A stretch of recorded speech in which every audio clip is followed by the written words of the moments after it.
না দিতাম, যদি আমরা পুলিশকে হত্যা না করতাম, যখন বিএনপি সিরাজগঞ্জের নেতা বাচ্চু বলেন আমরা এনায়েতপুর থানায় আগুন দিয়ে 13 জন পুলিশকে হত্যা না করলে এই আন্দোলন হতো না, তাহলে খুনি কি শেখ হাসিনা নাকি সমন্বয়করা?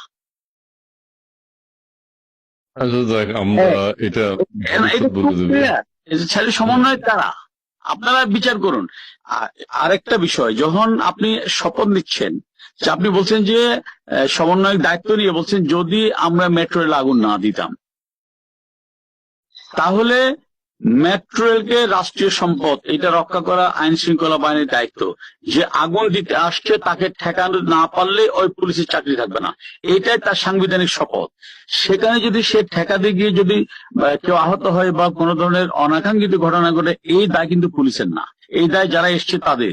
কারণ এই অধিকার কাউকে দেয়নি কেউ যে আমি সরকারি রাষ্ট্রীয় সম্পদ আমি আগুনে পুড়িয়ে ভস্ম করে দিব, আমি মানুষকে হত্যা করব, পুলিশকে মেরে আমি ঝুলিয়ে রাখবো, এই অধিকার কেউ দেয়নি। তাহলে এখন আওয়ামী লীগ হত্যা করেছে জনমানুষকে, নাকি যারা প্রকাশ্যে এখন বলছেন যে এনায়েতপুর থানায় যদি আমি আগুন দিয়ে 13 জন পুলিশকে হত্যা না করতাম তাহলে শেখ হাসিনা পুলিশ ভয় পেত না, যারা বলছে আমি যদি মেট্রো রেলে আগুন না দিতাম পুলিশকে হত্যা করে ঝুলিয়ে না রাখতাম তাহলে এই বিপ্লব হতো না, তাহলে হত্যাকারী কারা?